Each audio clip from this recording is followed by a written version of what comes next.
commence avec vous, Pierre Larouturou. Pourquoi pour vous, tout simplement, c'est désastreux ce choix de Dubaï?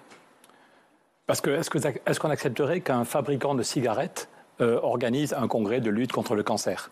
Est-ce qu'on accepterait en 2023 quand des fabricants de cigarettes disent quelles sont les études en débat, quels sont les textes qu'on va rédiger, qu'on va voter à la fin du congrès? Non. Aujourd'hui, les fabricants de cigarettes n'ont plus le droit, pas un seul, d'être dans les réunions organisées par l'OMS. Les fabricants de cigarettes en question, c'est les Émirats arabes unis qui vous disent, certes, on produit du pétrole, mais beaucoup moins. Beaucoup moins. Ils continuent. Les années 70, c'était 70% du PIB. Aujourd'hui, j'ai regardé, ça n'est plus que 17%. Mais à la limite, que ce soit à Dubaï, déjà, c'est assez choquant, tout le côté artificiel, les inégalités, voilà. Mais ils auraient pu mettre un ou une climatologue. Dans ce pays aussi, il y a eu des inondations terribles il y a quelques mois, il y a eu 5000 personnes déplacées. Dubaï aussi est touché par le dérèglement climatique. Mais mettre comme patron de la COP28 le patron de la plus grande entreprise pétrolière, et en plus la BBC vient de nous apprendre qu'il profitait de son rôle de patron de la COP28 pour continuer à faire des contrats de GNL et de pétrole, c'est absolument scandaleux. Donc nous, ce qu'on demande... Attendez, alors là, vous expliquez, peut-être nos téléspectateurs n'ont pas vu ce papier de la BBC. Donc en fait, la BBC, nos confrères britanniques montrent qu'ils profitent de ce grand rassemblement d'ONG et d'États pour signer des contrats, contrats d'hydrocarbures. C'est ce que disent vos collègues de la BBC, qui sont des gens assez sérieux et assez sérieuses, qui ont des preuves, il y a des preuves, qu'il utilise son agenda, il est là comme président de la COP28, et il en profite pour négocier avec tel ou tel pays le fait qu'on va leur fournir du pétrole ou du gaz liquéfié. Donc vous dites n'y allez pas? Moi, ce que je dis, c'est qu'il faut boycotter. On vient de lancer un appel sur une COP sans pétrole, demander aux chefs d'État de dire qu'on n'ira pas dans les réunions avec ce sultan. C'est vraiment scandaleux, c'est la caricature. Les lobbies du pétrole se croient tout permis, ils n'ont jamais été aussi puissants, mais avoir le patron d'une entreprise pétrolière comme président de la COP28 et qui négocie des nouveaux contrats, c'est inacceptable. Et on voudrait que ce soit la dernière COP où les pétroliers peuvent être présents. Déjà l'an dernier, c'était à la COP27, il y avait plus de 700 lobbyistes et tout le monde avait dit c'est pas normal. Et donc est-ce qu'on peut, tellement on est dans la caricature, changer les règles du jeu et dire, je le répète, de même que les fabricants de cigarettes n'ont plus le droit, non mais c'est tout à fait sérieux. Non, mais c'est efficace comme comparaison. Un fabricant de cigarettes n'a plus le droit de se promener dans une réunion sur les questions de santé. On voudrait interdire définitivement les lobbies du pétrole à la prochaine COP. Peut-être qu'on peut avancer sur qu'est-ce qu'on peut attendre de cette réunion, parce qu'à chaque fois on nous dit des engagements nouveaux, toujours que voilà, l'objectif de parvenir aux accords de Paris semble inatteignable aujourd'hui d'ici la neutralité 2050, ça semble très compliqué, la neutralité carbone. Donc des engagements nouveaux, on est déjà dans l'adaptation, on est déjà dans la réparation pour les pays les plus impactés, mais à chaque fois, rien de très contraignant. Non, rien de très contraignant, surtout que là, on a l'impression que les fous ont pris le contrôle de l'asile. Voir le patron d'une entreprise de pétrole qui est le président de la COP, mais c'est une caricature, c'est un cauchemar. Il y a quelques années, on disait ils ont trop de place. L'an dernier, on pensait que le grand sujet à la COP 27, ce serait comment on sort du pétrole.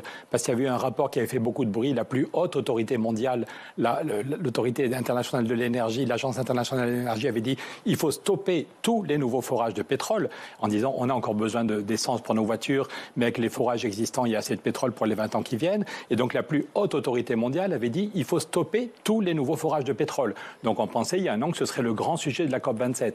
Et les lobbies du pétrole ont obtenu qu'il n'y ait pas une ligne sur le sujet. Pas une ligne. Et le sultan qui préside cette année, l'an dernier, a dit... il n'est pas sultan, je précise, il s'appelle Sultan Ahmed, c'est son prénom. Un point pour vous, pardon. Excusez-moi, mais il avait dit devant tout le monde, j'y étais à la COP27, on avait été frappé par son cynisme, il avait dit il faut continuer 600 milliards d'investissements dans le pétrole chaque année. Donc la planète est en feu, là il y a dans le Nord-Pas-de-Calais des inondations catastrophiques, il y a eu des milliers de morts en Libye avec la tempête, voilà. Toutes les semaines on parle de l'urgence climatique. Eh bien vous avez un président de la COP28 qui l'an dernier encore disait il faut continuer d'investir sans problème 600 milliards par an. Donc je voudrais insister sur le cynisme. En France, quand Emmanuel Macron dit il faut accélérer, on n'est pas bon, il faudrait baisser de 5% nos émissions de CO2 chaque année, la conférence de presse du président, moins 5%.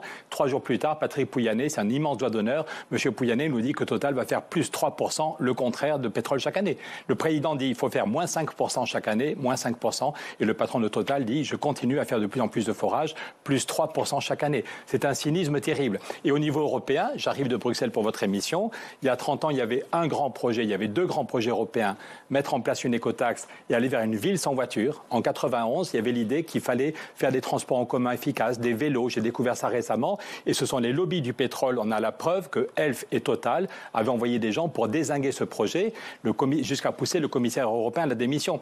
Donc quand aujourd'hui les lobbies du pétrole nous disent « mais nous, on est gentils, on fournit du pétrole parce que la demande de pétrole augmente », on a la preuve qu'ils ont agi pour qu'il n'y ait pas d'investissement massif dans les transports en commun, ou ce qui aurait fait baisser, qui aurait été bon pour notre santé, pour notre portefeuille et pour le climat. Pierre Larouturou, puis vous aurez le mot de la fin, mais très rapidement. La question de trouver des financements est cruciale. Là, on a parlé pour les pays du Sud qui souffrent du CO2 que nous, l'Europe et les États-Unis, on a mis dans l'atmosphère, mais aussi, on se souvient des gilets jaunes. Moi, dans mon coin des Pyrénées, il n'y a aucun transport en commun. Tous ceux et celles qui ont du boulot doivent prendre la voiture pour aller à Argelès ou à Pierrefitte. Donc je comprends très bien, si la seule réponse, c'est qu'on va augmenter le prix de l'essence, je comprends que les gens grognent. Donc il faut qu'on trouve de l'argent sans taxer monsieur et madame tout le monde. Voilà. Donc le Parlement européen Parlement européen a voté 2 textes cette année pour demander qu'on mette en place enfin la taxe sur les transactions financières. Cette demande a été reprise par William Ruto, le président du Kenya, au nom de tous les dirigeants africains. Une petite taxe qui ne pèserait pas sur monsieur et madame tout le monde, une petite taxe sur les marchés financiers de 0,1% rapporterait 60 milliards. J'ai fait voter 2 fois le Parlement européen là-dessus. À part l'extrême droite, tous les groupes ont voté ça. Oui, et il y a le rapport de Jean Pisani-Ferry aussi qui évoque énormément de leviers. Il n'y a que la France qui bloque aujourd'hui au niveau européen. Il n'y a que la France qui bloque. Si Bruno Le Maire change d'avis, vous qui voyez Bruno Le Maire, d'un mot, parce qu'il faut finir. La taxe sur les transactions financières, pour finir. Sur les transports du quotidien qu'ils appliquent dans les Pyrénées-Orientales, la proposition de loi que j'ai portée sur les services express régionaux métropolitains, ça apportera des citoyens, de nos concitoyens. Pousser l'Europe à trouver de l'argent là où c'est possible. Exactement. Sur les transactions financières, vous y êtes favorable ? J'y suis favorable.